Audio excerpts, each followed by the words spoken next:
আজি আমাৰ ফাৰ্ষ্টৰ কুৱেশ্যনটো হৈছে 0.18 ওপৰত বাৰ আছে 0.18ৰ মান হৈছে। তো আমি ফাৰ্ষ্টত লিখিব লাগিব 0.018 ওপৰত কি আছে বাৰ আছে। তো বাৰ থাকিলে কি হ'ব তলত দুটাৰ ওপৰত বাৰ আছে মানে দুটা 9 হ'ব আৰু এটা 0 আছে তাৰমানে 0টো লিখিব লাগিব। তো ইয়াত কি হ'ব 18 মাইনাছ 0 তো কি হ'ব ওপৰত হ'ব 18 তলত হ'ব 990 এতিয়া 9ৰে কাটিলে কি হ'ব 2 9 2 যা আকৌ 9 1 1 100 যা আকৌ 255 যা কিমান হ'ব 110 তো এনসাৰ কি হ'ব 1/55 এনসাৰ হ'ব 1/55। তো নেক্সট আমার কোয়েশ্চন আছে যদি জেড ডাব্লিউ equal to -2 x equal to 3 y equal to 0 আৰু জেড ইকুয়াল টু -হাফ তেন্তে জেড বাই ডাব্লিউ প্লাছ এক্সৰ মান দেখিব আমাৰ জেড বাই ডাব্লিউ প্লাছ এক্স জেড কিমান আছে আমাৰ জেড আছে -হাফ আৰু ডাব্লিউ আছে -2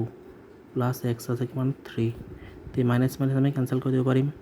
এই 2টো তলত যাব এই 2টো তলত আহি যাব 2 × 2 প্লাছ 3 তো নেক্সট আমাৰ কি হ'ব 1/4 প্লাছ 3 এই 4টো আমি এলচিএম ল'লে 4 1 যা 1 থাকিব ওপৰত 4 3 যা 12 তাৰমানে কি হ'ব 13/4 3 সমস্ত 4/1 এনসাৰ হ'ব এ।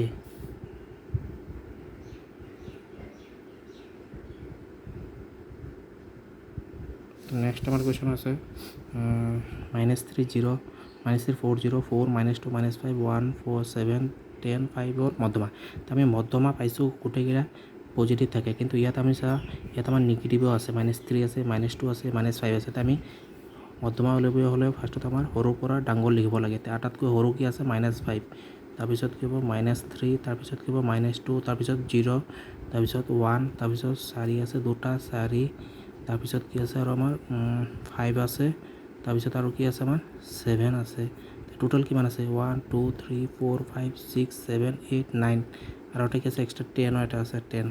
তে টোটাল আমাৰ n কিমান হৈছে n ইকুয়াল টু 10 তে n কি আৰু এইটো মানে even number n two even হ'লে ফৰ্মুলাটো কি আছিল মধ্যমা কি হয় মধ্যমা equal to n/2 observation n/2 তম পদ প্লাস n/2 প্লাস 1 তম পদ হোল ডিভাইডেড বাই কি আছিল 2 n/2 তম পদ কি হ'ব n কিমান আছে 10 10/2 মানে 5 1 2 3 4 5 1 তে কি হ'ব ইয়াত 1 প্লাস n/2 কি হ'ব 10/2 প্লাস 1 মানে 6 তম পদ 1 2 3 4 5 6 মানে 4 হোল ডিভাইড বাই 2 তাৰ মানে কিমান হ'ব 5/2 কি হ'ব ভাগ হৰণ কৰিলে 2.5 আনসাৰ হ'ব বি।